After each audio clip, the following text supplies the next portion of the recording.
అందరికీ వందనాలు. ఆహ్, మనం నేర్చుకుంటున్న విషయాల్ని మరొకసారి చూస్తూ మన జీవితాల్ని పరీక్షించుకుందాం. పేతురు రాసిన రెండవ పత్రిక మొదటి అధ్యాయంలో భక్తి యందు ఏడో సహోదర వచనం. ప్రేమను భక్తి యందు ఏముండాలంట? సహోదర ప్రేమను సహోదర ప్రేమ ఉండాలంట. సహోదర ప్రేమ ఎలా ఉండాలి అనే విషయాన్ని మనం నేర్చుకుంటా ఉన్నాం. పరలోకానికి సమృద్ధిగా మనం వెళ్ళాలి అనంటే ఒక పట్టికను పేతురు గారు చెప్తూ, ఇలా మీరు బ్రతకకపోతే, ఇలా మీరు జీవించకపోతే మీరు దేవుని రాజ్యంలోకి సమృద్ధిగా వెళ్ళలేరు అనే సత్యాన్ని ఆయన చెప్తా ఉన్నారు. కాబట్టి మనం ఈ విషయాలు ధ్యానిస్తూ ఉన్నాం. సహోదర ప్రేమ గురించి మనం కొన్ని విషయాలు నేర్చుకున్నాం. ఎలాంటి పరిస్థితుల మధ్య మనం సహోదర భావాన్ని అందరితో కలిగి ఉండగలమో చూడగలిగాం. అలాగే ఒక ఇంట్లో ఇద్దరు సహోదరులుంటే వారి మధ్యలో ఉండే సంబంధాన్ని బట్టి మనం చూస్తూ సహోదర ప్రేమ ఎలాంటిదో అనేది మనం నేర్చుకుంటా ఉన్నాం. వారు రంగు చూడరు, రూపం చూడరు, దివ్యాంగులైనప్పటికీ, అవయవాలు లేనప్పటికీ, మానసికంగా వారు దివ్యాంగులైనప్పటికీ, వ్యాధిగ్రస్తులైన కదలలేని వారైనా వారు ప్రేమించుకుంటూ వారి ఇరువురి మధ్య మంచి మంచి సంబంధం కలిగి నడుస్తూ ఉంటారు. అలాగే ఆ సహోదర ప్రేమ మంచి సంరక్షణ కలిగి నడుస్తూ ఉంటారు, ప్రోత్సహించుకుంటూ ఉంటారు, దారిని చూపిస్తారు, మేలు చేస్తారు, సంపదగా మారుతారు అనే విషయాల్ని మనం గత 2 వారాల్లో నేర్చుకోగలిగాం. మరికొన్ని విషయాలు ఆ ఇద్దరి సహోదరుల మధ్య ఉండే ఆ బంధాన్ని మనం చూస్తూ సహోదర ప్రేమ కలిగి ఉండడానికి మనం నేర్చుకోవడానికి ప్రయత్నం చేద్దాం. ఈ విషయాలు విన్న ఒక అన్న ఏమన్నారంటే, నాకు బ్రదర్ ఉంటే బాగున్ను అనిపించింది, ఇలాంటి బంధం ఉంటుందేమో అని ఆయన అన్నాడు. అంటే ఆయన ఒక్కడే ఏకాకి అనమాట. అన్న లేదు, అక్క లేదు, తమ్ముడు లేదు, చెల్లి లేదు. నాకు కూడా సహోదరులు ఉంటే బాగుందంటే, ఇప్పుడు మనం మాట్లాడుకున్న ఉద్దేశమే అది. నువ్వు ఇంకొకరికి సహోదరుడిగా ఉండగలవు, నువ్వు ఇంకొకరికి సహోదరిగా మారగలవు, నువ్వు ఇంకొకరికి అన్నగా ఉండగలవు, తమ్ముడిగా ఉండగలవు అనే భావన మనం పొందుకొని అలా బతకాలని. అంతేకాని ఈ ఇద్దరు సహోదరులు ఎలా ఉన్నారో అలాంటిది మనకు ఉంటేనే చెయ్యాలి అని కాదు. మనకు లేకపోయినా మనం అందరినీ సహోదరులుగా భావించి ఆ ప్రేమ కలిగి నడుచుకోవాలని అంటే అర్థమవుతుంది. కానీ రక్తం పంచుకున్నాను ప్రేమించినట్టు బయటని ప్రేమించగలమా అని అడిగాడు. మీరు చెప్పండి, ప్రేమించగలరా? ప్రేమించగలరా? రక్తం పంచుకొని పుట్టిన నా సహోదరుడు అనుకునే భావనలో నుంచి ఎదుటోడిని ఎవరైనా సరే నా సహోదరుడైన భావానికి తెచ్చుకోగలనా? నేను తెచ్చుకోవడమే సహోదర ప్రేమ. కాబట్టి నాకు సహోదరుడు ఉన్నా లేకపోయినా నా పక్కన కూర్చున్నాడు నా సహోదరుడు, నా పక్కింట్లో ఉన్నవాడు నా సహోదరుడు, నా ముందింట్లో ఉన్నవాడు నాకు సహోదరుడు, నా ఇరుగు పొరుగు వారు నా సహోదరులు, నా చుట్టుపక్కల ఉన్నవారు నా సహోదరులు, నేను ఎక్కడికి వెళ్తే వాళ్ళు నా సహోదరులు అనే భావనతో ఒక వ్యక్తి ఎప్పుడైతే నిలవబడతాడో ఆ వ్యక్తి వల్ల సమాజానికి, అందరికీ కూడా, వారి కుటుంబానికి కూడా మంచి క్షేమము, పేరు కలుగుతూ ఉంటుంది. కాబట్టి ఇలాంటి సహోదర భావాన్ని మనం కలిగి ఉండడానికి ఎప్పుడూ కూడా ప్రయత్నం చేయాలి. మరొక విషయాన్ని మనం చూద్దాం. సహోదర ప్రేమలో సహోదరుల మధ్య ఏముంటుంది అని అంటే గౌరవం ఉంటుంది. ఒకరితో చెప్పండి, ఏముంటుంది? సహోదరుల మధ్య గౌరవం ఉంటుంది.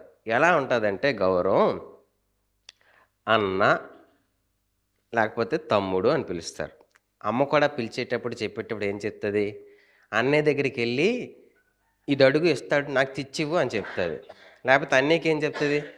తమ్ముడి దగ్గరికి వెళ్ళి ఇలా వెళ్ళి చెప్పు, తమ్ముడిని ఇలా తీసుకెళ్ళు, తమ్ముడితో ఇలా మాట్లాడు అని చెప్తారా చెప్పరా?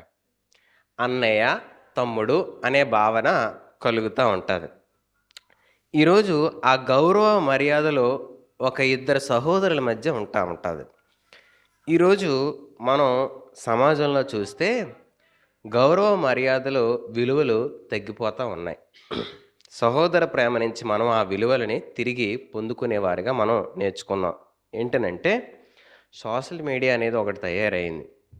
ఆ కోపం వచ్చింది అనుకోండి ఎవరి మీద అయినా, ఒక వీడియో తీసి "ఆ, పవన్ కళ్యాణ్ గారు ఏమన్నాడు, చంద్రబాబు నాయుడు గారు ఏమన్నాడు, వైఎస్ఆర్ గారు ఏమన్నాడు, గాళ్ళు వీళ్ళెవరు, గౌరవ ముఖ్యమంత్రి, గౌరవ డిప్యూటీ సీఎం, గౌరవనీయులైన ముఖ్యమంత్రి" ఇలాంటి పదాలు వాడాల్సిన వారు అక్కడికి వచ్చి ఎలా మాట్లాడతారు?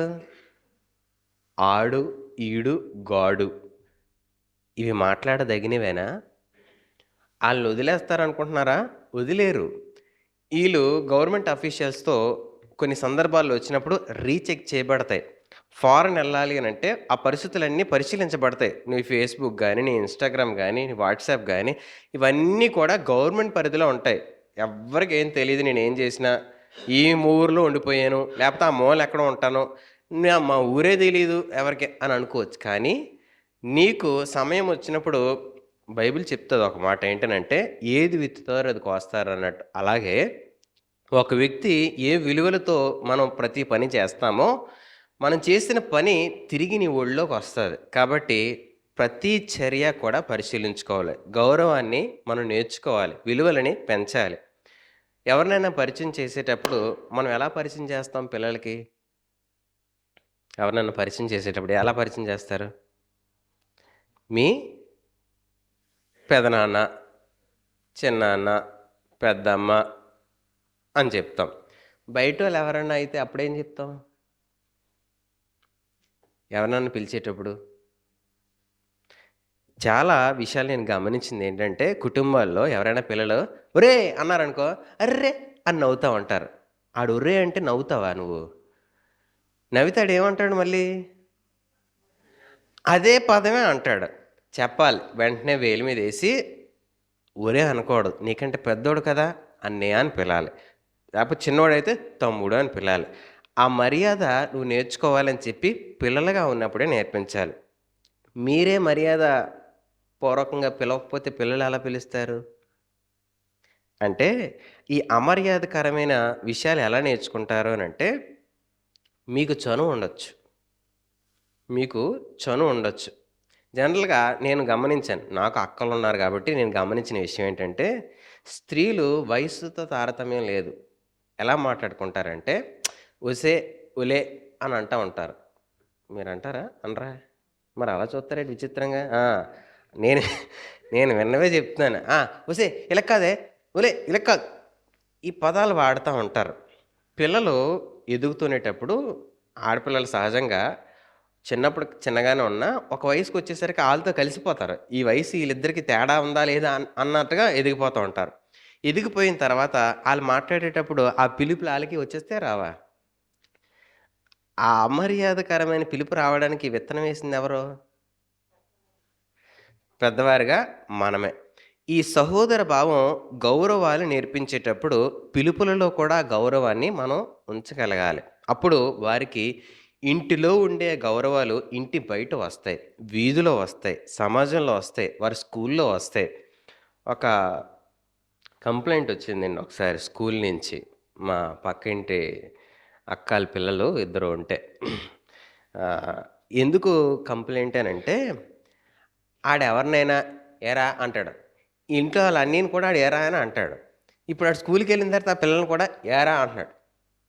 కొంతమందికి నచ్చదు అలాగా. అందరూ తీసుకుంటారు, అందరూ తీసుకోకపోవచ్చు. కొంతమందికి ఏమంటారు, టీచర్ ఈడు మాట్లాడితే ఏరా అంటున్నాడంటే వాళ్ళ పేరెంట్స్ పిలిచి పేరెంట్స్ టీచర్ మీటింగ్లో చెప్పారంట. ఏమనంటే, మీ పిల్లోడు ఎవడండి ఏరా అంటున్నాడు ఏంటండి, కొంచెం చెప్పండి అని. ఆవిడేమో ఈడికి ఏంటి ఏరా ఏరా అంటున్నాడు. ఇంట్లో వాళ్ళ అన్నీని ఏరా అన్నప్పుడు వాళ్ళమ్మ ఏమనలే. ఇప్పుడు అందరినీ ఏరా అంటున్నాడు ఆడు. ఇప్పుడు వాళ్ళ అమ్మ అంటుంది, వీడికి చిన్నప్పుడు చెప్పుంటే బాగుందని చెప్పి రకరకాల ప్రయత్నాలు చేస్తుంటే ఆడు మారట్లే. మారకపోవడానికి గల కారణం మొదట్లో నువ్వు అనుమతించిన అవకాశం. మొదట్లోనే నువ్వు సరైన పద్ధతి నేర్పించుంటే, ఆ మొదటి అడుగే సరిగ్గా వేయగలిగేలా నువ్వు ఆలోచన చెప్పుంటే, ఇప్పుడు ఆడు వినేవాడా వినకపోయేవాడా? నా తల్లి ఏది చెప్పినా మంచి నీతి అని ఎప్పుడు నేర్చుకోగలుగుతారు అని అంటే, చేయి దాటిపోయిన తరం చెప్పడం కాదు, ప్రారంభంలోనే చెప్పగలగాలి. మరి ఇప్పుడు చేయి దాటిపోయాడు కదా, ఎలాగా? చేయి దాటిపోయిన పరిస్థితులు వచ్చాయి కదా, ఇప్పుడు ఎలా వాళ్ళకి బుద్ధి చెప్పాలి అని అంటే, నువ్వు మారితే అప్పుడేమవుతాడు పిల్లలు? మారతారు. ఫస్టు ప్రారంభంలో చెప్పామనుకో అన్ని విషయాలు నేర్చుకోగలుగుతారు. కానీ ఎదిగిన తర్వాత చెప్పామనుకో నువ్వు చేస్తున్న దాన్ని బట్టి ఆళ్ళు చేస్తా ఉంటారు. కాబట్టి ఈ గౌరవ విలువలు మనం ఇంట్లో ప్రారంభించే వారిగా ఉండాలి. అప్పుడు ఎక్కడికెళ్ళినా వాళ్ళ పిలుపుల్లో ప్రారంభమవుతాయి. అయితే ఈ సహోదరుల మధ్య బానే ఉంటది. తల్లి, తండ్రి పిల్లల్ని పిలిచేటప్పుడు ఎలా పిలవచ్చు? ఎలా పిలవచ్చు? "అరే నాని" పిలుస్తారు గదా! "అరే నాని, ఏమ్మా ఇలా రా." ఇదొక కొంత అలవబుల్ అనుమతించొచ్చు. కానీ పిలిచే పిలుపుల్లో హ్మ్, మాకు తెలిసిన ఒక బ్రదరు ఆళ్ళ పిల్లల్ని ఎలా పిలుస్తారంటే హ్మ్, "నాని గారు" అని అంటారు. ఆయన పిలిచేటప్పుడు. ఆ గౌరవం ఒక గారు అనే పదం యాడ్ చేస్తా ఉంటారు. ఒకసారి నేను కన్‌ఫ్యూజ్ అయిపోయాను. ఎవరు పెద్దాయనేమో అని. తీరా చూస్తే ఆళ్ళ కొడుకునే పిలిచేటప్పుడు గారు అని పదం యాడ్ చేస్తూ పిలుస్తా ఉన్నాడు. ఈరోజు మనం పిలుపు దీంట్లో ఏముంటదండి? ఇంత చిన్న విషయంలో ఇంత ఆలోచన ఉంటదా? ఇంత ఆలోచించాలా అనంటే ఉంటది. మనం చిన్న విషయంలో ఆ గౌరవాన్ని నేర్పించగలిగితే ఎక్కడికెళ్ళినా ఆ గౌరవంతో, ఆ విలువలతో ఆళ్ళు చెప్పడానికి, నేర్చుకోవడానికి, చేయడానికి చాలా అవకాశాలుంటాయి. కాబట్టి మన ముందుండే అవకాశాల్ని వినియోగిస్తూ ఎలా మాదిరిని నేర్పించాలి, ఎలా విలువలతో కూడిన వారిగా పెంచాలి అనేది మనం నేర్చుకోకపోతే ఖచ్చితంగా వారు పొరపాటు చేయడానికి నువ్వే అవకాశం ఇచ్చిన వాడిగా మారతావు. కాబట్టి గౌరవాన్ని నేర్పించేటప్పుడు మనం చక్కగా ఆ విషయాల్ని నేర్పించడానికి ప్రయత్నం చేద్దాం. ఒక ఆటో ఆయన్ని పిలాల్సొస్తే మీరెలా పిలుస్తారు? "ఏ ఆటో" అని అంటారు. ఆడు మనకేం చుట్టమేండి? "ఏ బాబు" అని కూడా అనరు చాలామంది. "ఏయ్ ఆటో" అని అంటారు. ఆడు ఆగాల. ఆగి "ఏటమ్మగారు" అనాల. "ఆ! ఏమే" అన్నాడనుకో ఏమవుద్ది? గొడవే. నువ్వివ్వవు గౌరవం, ఆడు నీకివ్వకపోతే ఒప్పుకోవు. ఇదెక్కడ న్యాయం? నువ్వివ్వు, ఆడివ్వకపోతే నువ్వు మరి పర్వాలేదు. నేను గౌరవమైన దాన్నే. ఆడివ్వకపోతే ఏంటి అని ఒప్పుకోగలవా? ఒప్పుకుంటదా? నువ్వివ్వకపోయినా ఆడివ్వాలి. ఇది లోకంలో జరిగే పద్ధతి. కానీ ఒక సహోదర ప్రేమ కలిగిన భావం కలిగిన వాడిగా మనం ఉంటే, ఆ వ్యక్తి ఉద్యోగాన్ని బట్టి కాదు, నీ ఉద్యోగాన్ని బట్టి అంటే నీ అంతరంగంలో ఉన్న దేవుడిని బట్టి నువ్వు గౌరవం ఇస్తావు. అంతే తప్ప ఆ వ్యక్తి చిన్నోడా, పెద్దోడా అని అమర్యాదగా మాట్లాడడానికి ఎక్కడ అవకాశం తీసుకోక, గౌరవాన్ని ఎంత చిన్న ఉద్యోగమైనా, ఎంత చిన్న పనైనా అతడు సాటి మనిషి. నీతో పాటు ఈ లోకంలో నువ్వెలా బతుకుతున్నావో అలాగే బతుకుతున్నాడు. నువ్వెలా జీవిస్తున్నావో ఆయన అలాగే జీవిస్తున్నాడు. నువ్వేం తింటున్నావో ఆయన అదే తింటున్నాడు. కాకపోతే నీ ఆర్థిక స్థితి మెరుగ్గా ఉండొచ్చు. ఆయన ఆర్థిక స్థితి తక్కువగా ఉండొచ్చు. కాబట్టి అమర్యాదగా ఎప్పుడు ఒకళ్ళని పిలవడానికి ప్రయత్నం చేయొద్దు. నువ్వు పిలిచే పిలుపు అలాగ ఉండేటప్పుడు నీ పిల్లోడు కూడా ఆటో అని పిలిస్తే ఎలా పిలిచేస్తాడు? అంకుల్ అలాగ వెళ్తున్నాడు అనుకో రోడ్డు మించి ఎలా పిలుస్తాడు? "ఏయ్ ఆటో" అని ఈడు కూడా అరుస్తా ఉంటాడు. కాబట్టి నేర్పించేటప్పుడు ఎలా నేర్పిస్తున్నామో ఆలోచించండి. మన ఇంటికి పనికి ఎవరైనా వచ్చారనుకోండి. మన ఇంటికి పనికి ఎవరైనా వచ్చారనుకోండి. ఆళ్ళని ఎలా పిలుస్తారు? రోజు పని చేసుకుంటారు కదండీ! రోజు పని చేస్తారు కదా! ఇప్పుడు ఒక పనికెళ్ళారనుకోండి. ఆ యజమానులు పనికొచ్చేవాడిని ఎలా పిలుస్తారు? ఇప్పుడు ఈళ్ళు పని చేయించలేదా ఇంట్లో? చేయిస్తారు కదా! ఏదో రకంగా. ఎలా పిలుస్తాం ఆళ్ళని? హ్మ్. ప తెలిసినోళ్ళైతే, తెలియనోళ్ళైతే ఏవండి అని పిలుస్తారు. చిన్నగా ఎప్పుడైనా అలా మాట్లాడారా? చిన్న చూపుగా ఎప్పుడైనా ఆళ్ళతో? ఆళ్ళు మనల్ని పిలిచేటప్పుడు ఎలా పిలుస్తారు? సార్ చెప్పండి ఇలా పిలుస్తారు. మనం మాట్లాడేటప్పుడు చిన్న తేడా వచ్చిందనుకో అప్పుడు మనం ఎలా మాట్లాడతాం? అండి అన్న మనం చిన్న తేడా వచ్చిందనుకో ఎలా మాట్లాడతాం? చేత కాదు ఏట్రా? చేత కాకపోతే చెప్పాలా? అంతేగాని నీ ఇష్టం వచ్చినట్టు చేత్తావేటి? తప్పు చేసినప్పుడు మందలించడం ఒక సరైన పద్ధతయితే, మాట్లాడే మాటల్లో గౌరవాన్ని అగౌరవంగా మార్చడం మనం ఎలా మాట్లాడుతున్నామో ఆలోచించాలి. కాబట్టి సహోదర ప్రేమ ఇంట్లో ప్రారంభమైనప్పుడు ఆ గౌరవాలు నేర్పించబడితే, అది మనం ఎక్కడికెళ్ళినా ఆ గౌరవాలు, ఎవరితో ఉన్న ఆ గౌరవాలు మనం ఉంచుకోవడానికి చాలా చక్కగా ఉపయోగపడతాయి. రెండోది ఆహ్, మనం ఒక విషయాన్ని చదువుదాం. మార్క్స్ సువార్త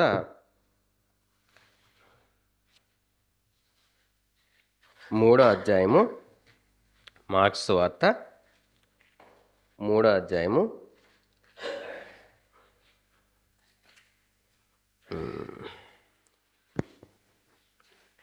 31వ వచనం చదువుదాం. మార్క్స్ సువార్త 3వ ఆయన అధ్యాయం. సహోదరులు తల్లియు వచ్చి ఉమ్, వెలుపల నిలిచి ఉమ్, ఆయనను పిలువనంపిరి. ఉమ్, జనులు గుంపుగా ఆయన చుట్టూ కూర్చుండిరి. ఉమ్, వారు, ఇదిగో ఉమ్, నీ తల్లియు నీ సహోదరులను వెలుపల ఉండి ఉమ్. నీ నీ కోసరము వెతుకుచున్నారని ఆయనతో చెప్పగా, సరిపోద్దమ్మా. ఇక్కడ ఇంటి వెలుపల వాళ్ళు ఉన్నారు అని అంటే ఇంట్లో నిండుగా ఉన్నారనా ఖాళీగా ఉన్నానా? ఆ? వీళ్ళు వెళ్ళడానికి చోటు లేకే కదా వాళ్ళు బయట ఉంటారు. లేకపోతే నా అన్న నా అక్క నా దగ్గరికి వచ్చినప్పుడు బయట వెయిట్ చేస్తారా? నేరుగా వచ్చేలేరా? వచ్చేస్తారు. అయితే వీళ్ళు బయట ఉండి సమాచారాన్ని పంపిస్తున్నారంటే ఎంతమంది ఉండి ఉంటారు? చాలామంది ఉంటారు. చాలామంది ఉన్నప్పటికీ కూడా ఇదిగో నీ తల్లి నీ సహోదరులు నీ వాళ్ళు నీ జనాంగం వచ్చారు అని పిలవడానికి అంతమంది మధ్యలో కూడా వీళ్ళ ఇన్ఫర్మేషన్ వెళ్ళిపోయిందంటే ఆయన దగ్గరికి దేని బట్టి? వాళ్ళలో ఒక గౌరవ భావం. ఒరే మనము వెంబడిస్తున్నాం కదా, మనం ఆయనతో వెళ్తున్నాం కదా, ఆయన అక్క ఆయన చెల్లి అనే గౌరవం ఆయనని బట్టి వీళ్ళందరికీ వచ్చింది రాలేదు ఇంట్లో వాళ్ళకి. వీళ్ళు ఏమైనా చేశారా? వీళ్ళు ఏమైనా ఆశ్చర్యకారం చేశారా? ఏమైనా కొన్ని సహాయం పరిచర్యలు ఏమైనా చేసినట్టుందా బైబిల్లో? ఏమీ లేదు. కానీ ఆయన సహోదరులు అనే దాన్ని బట్టి వీరికి ఒక గౌరవం, ఒక విలువ. వీళ్ళ సమాచారం ఎంత ఇరుగ్గా ఉన్నా ఆ ప్రజలందరిలోంచి ఒరే ఆ నక్క వచ్చాడురా, ఆ చెల్లి వచ్చాడురా, తమ్ము వచ్చాడురా అనే సమాచారం అక్కడికి వెళ్ళిపోయింది. ఇప్పుడు నీ వలన గౌరవం నీ తమ్ముడికి నువ్వు ఇస్తావా? నీ గౌరవం నీ చెల్లికి నువ్వు ఇస్తావా? నీ అక్కకి ఇస్తావా? నీ వదినకి ఇస్తావా?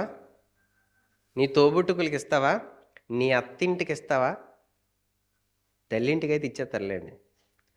అత్తింటికి ఇస్తావా నీ గౌరవం? ఒక ఆవిడ అంటుందండి, ఏమంటుందంటే, నేను సంపాదించింది మా అమ్మకి ఇస్తానండి, మా అత్తకి ఎందుకు ఇస్తాను అని అంటుంది. సంపాదించింది ఎవరికి ఇస్తుందంట? అమ్మకి ఇస్తాను, అత్తకి ఎందుకు ఇస్తాను? నీకు పెళ్ళయిందమ్మా, నీ భర్త, ఇది నీ కుటుంబం, మళ్ళీ అమ్మ అంటావేంటి అని అంటే, ఏదేనండి సరేనమ్మా, మీ నాన్నగారు కష్టపడ్డారు కదా, మీ అమ్మకి ఇస్తుందేమో అడుగమ్మా అని అంటే, అలాగే ఎందుకు ఇస్తుంది, మాకు పెడుతుంది కానీ అంటుంది. అక్కడేమో వీళ్ళని పోషించాలి, వీళ్ళు కావాల్సింది చూడాలి, ఈ మాత్రం ఎవరికి చూడాలి? వాళ్ళమ్మకు. ఇది ఎలాగండి సాధ్యం? గౌరవం ఉండాలి అని అంటే నీ ఇంటికి నీ వల్లనే సాధ్యం. మీ పక్కన చెప్పండి. నీ ఇంటి గౌరవం నీ వల్లే.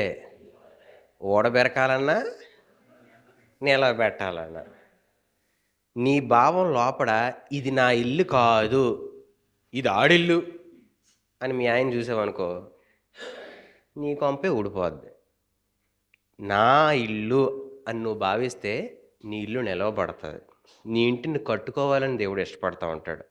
నీ ఆలోచనలు సరిచేసుకోగలిగితే నీ ఇల్లు నిలవబడుతుంది, నీ ఇల్లు బాగు చేయబడుతుంది, నీ కుటుంబం బాగు చేయబడుతుంది, నీ సంబంధాలు బాగు చేయబడతాయి. కానీ అది ఆడిది అని అనుకున్నావు అనుకో, నీ ఇల్లు ఊడిపోద్ది.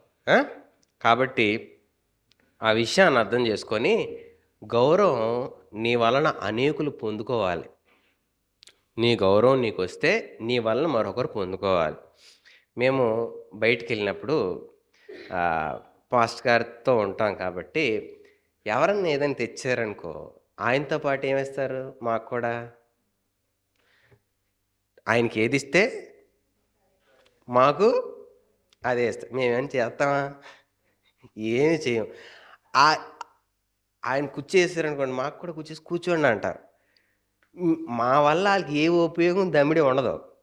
కానీ ఆ గౌరవాలన్నీ పొందుకోమా?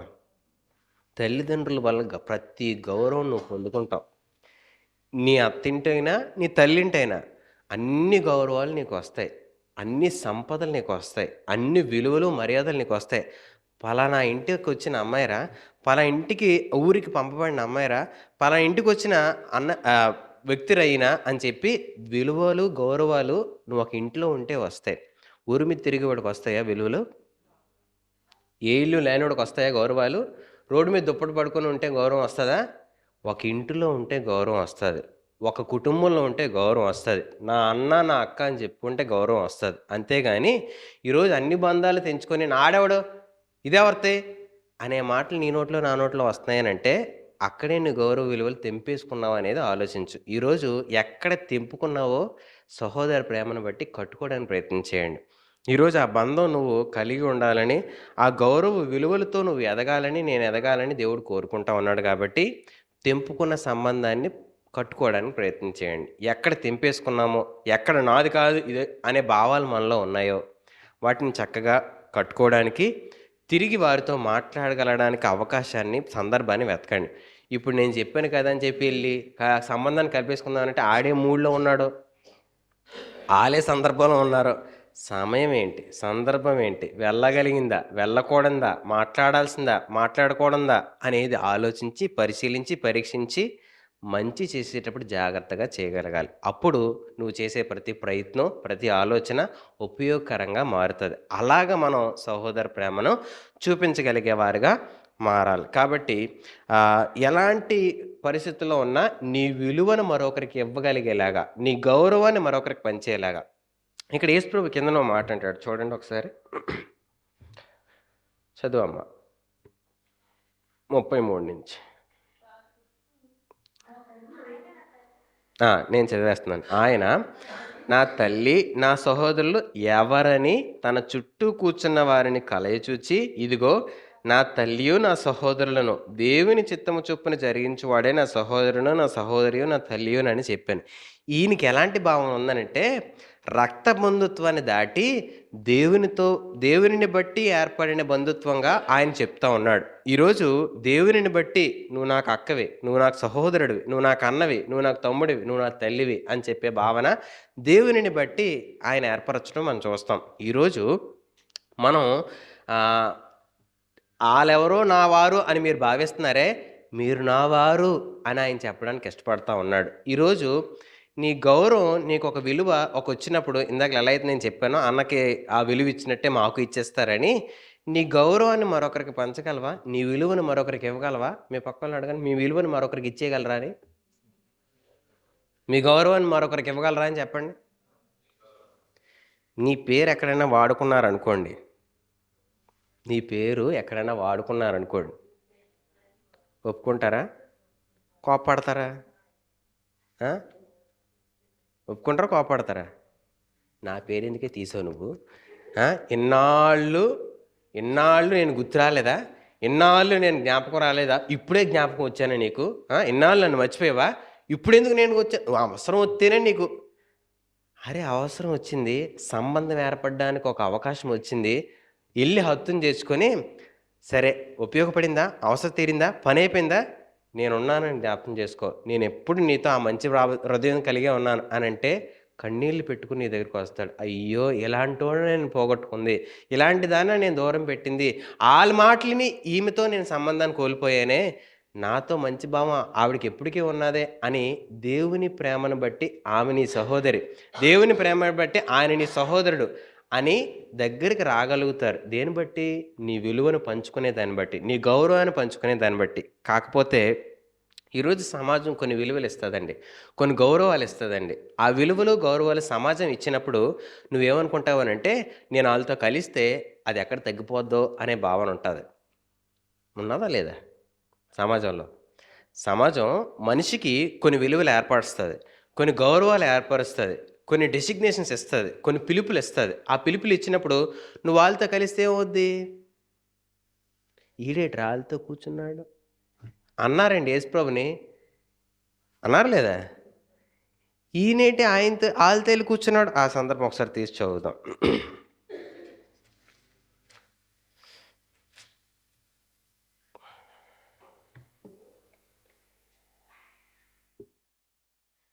ఆయన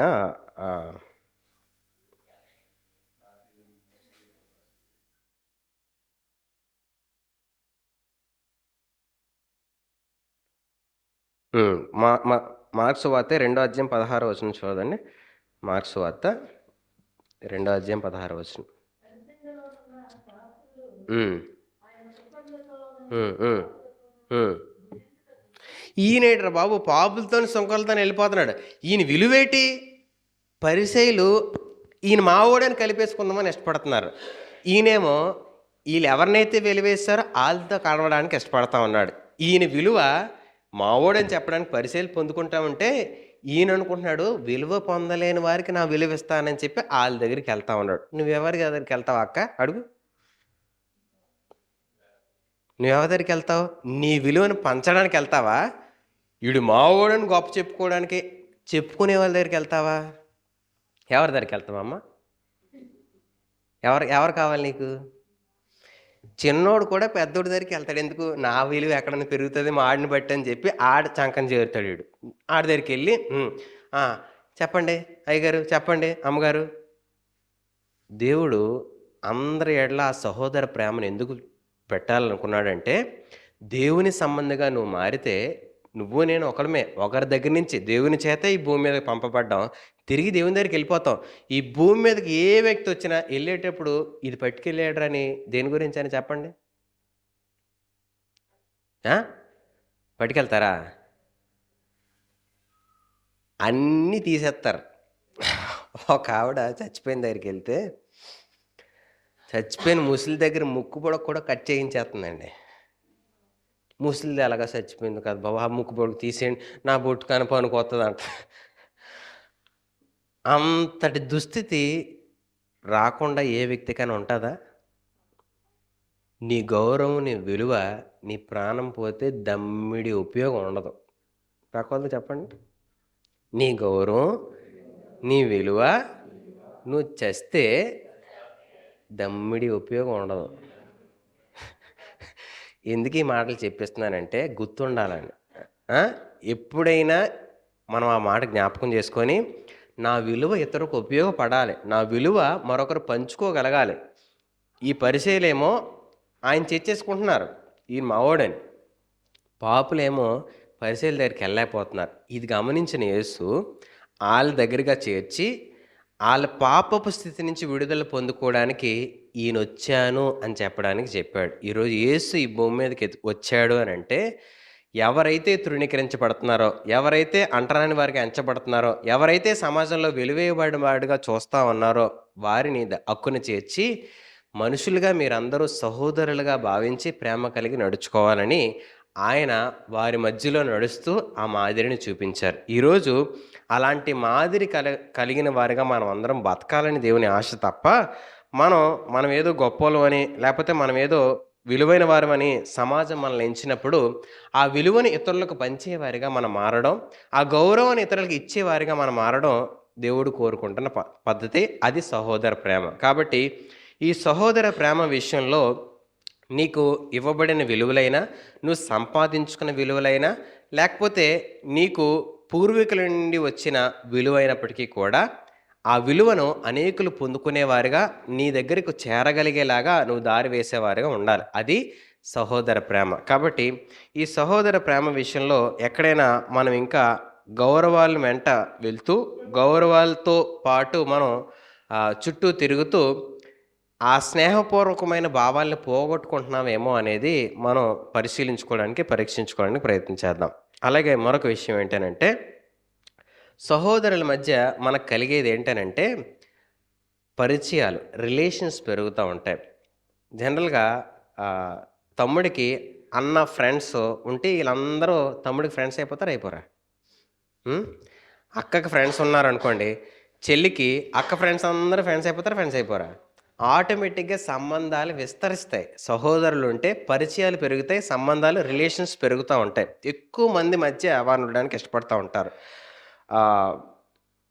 ఈరోజు ఆ కలవగలిగిన పరిచయాలు పెంచుకోగలిగిన పరిస్థితి ఉన్నప్పటికీ కూడా ఒక ప్రమాదం ఉంటుంది, ఒక మేలు ఉంటుంది. ఒకసారి సామెతలు 13వ అధ్యాయము 20వ వచనం చదువుదాం. సామెతలు 13వ అధ్యాయము 20వ వచనం.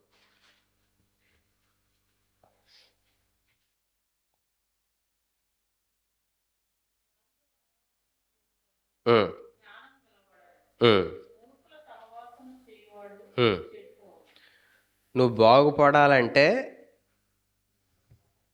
రిలేషన్సే, నువ్వు చెడిపోవాలన్నా రిలేషన్సే. సంబంధాలు మంచివైతే నువ్వు మంచివాడిగా మార్చబడతావు, సంబంధాలు చెడ్డవైతే చెడ్డవాడిగా మార్చబడతావు. మీ పక్కోళ్ళతో ఈ మాట అడగండి, నీతో ఉంటే చెడిపోతారా బాగుపడతారా అని. ఏమన్నారు?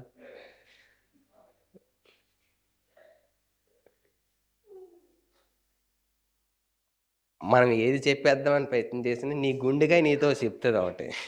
ఏమని? నీతో ఉంటే నీ సంగతి ఏంటి నీకు తెలుసు కదా. ఎప్పుడైనా ఒకసారి నించొని అద్దం ముందు నించొని అద్దంలో నిన్ను నువ్వు చూసుకుంటూ ఒక విషయం అడగండి, అసలు నేను ఎలాంటి దాన్ని, నేను ఎలాంటి వాడిని అని నిన్ను నువ్వు ప్రశ్నించుకుంటే నీతో నీ అంతరాత్మ మాట్లాడుతుంది, నీ గురించి నీ సంగతులు చెప్తుంది. ఎందుకో తెలుసా? ఎదగాలని ఆశ ఉన్నాడు ఎప్పుడూ కూడా తనలో ఉండే బలహీనతలు ఏంటో చూస్తాడు, పరిశీలించుకుంటాడు, పరీక్షించుకుంటాడు. ఎందుకో తెలుసా? అది అధిగమిస్తే తప్ప అతడు చేరాలనుకున్న గమ్యాన్ని చేరలేడు. ఈరోజు మరి ఒక మనిషి దేవుని దగ్గరికి వెళ్ళిపోవాలి అని అంటే నీలో అడ్డగించేవేంటో చూసుకోవాలి కదా. నువ్వు సహోదరుడిగా ప్రేమించే స్థితిని ఏది అడ్డగిస్తుందో ఎందుకు వెతకలేకపోతున్నావు? నువ్వు పరీక్షించుకోవాలి, నువ్వు చూసుకోవాలి, నీ అంతరాత్మ నీతో ఏం చెప్తుందో తెలియాలి. అప్పుడు నువ్వు పరీక్షించుకోగలిగితే దేవుని మాట నీ దగ్గరకు వచ్చి చెప్తుంది, బాబు నీతో ఉంటే ఇలా ఉంటుంది పరిస్థితి అని నీ ముఖం మీద చెప్తుంది. అప్పుడు నువ్వు అప్పుడైనా బుద్ధి తెచ్చుకుంటావేమో, అప్పుడైనా సరిచేసుకుంటావేమో, అప్పుడైనా దేవుని మాట ఏంటో, దేవుని సంగతులు ఏంటో తెలుసుకుంటాం. ఎవరితో తిరగడానికి ఇష్టపడతారు చెప్పండి? ఎవరితో తిరగడానికి ఇష్టపడతారు మీరు? ఒక తమ్ముడు అన్నాడు, అన్న వీడు నాతో ఉండరా అని అంటే ఉండట్లేదన్నా, లాల్చి తిరుగుతున్నాడు అన్నా. ఏమైందిరా అని అంటే, అదే అన్న తెలియట్లేదు, వాళ్ళతో వెళ్ళిపోతుంటాడు అన్న మాటికి, రారా వెళ్దామని అంటే రా. ఏమైంది అని అంటే, ఏం లేదన్నా వాళ్ళు మామూలుగా ఎప్పుడు చూసినా నవ్వుతూ ఉంటారు, అందుకే వాళ్ళతో ఉంటాడు అన్నాడు. ఆహా, ఏం నవ్వుతారు రా అని అంటే, ఏవేవో మాటలన్నా మనం వినకూడదు అని అన్నాడు. ఏరా ఏం వినకూడదురా అని అంటే, అంతేలేండన్నా డబల్ మీనింగ్ డైలాగులన్నా అని అన్నాడు. ఆహా, మనం ఎవరితో ఉండడానికి ఇష్టపడుతుంది చెప్పండి? ఎటకారం ఆడే వాళ్ళతోని,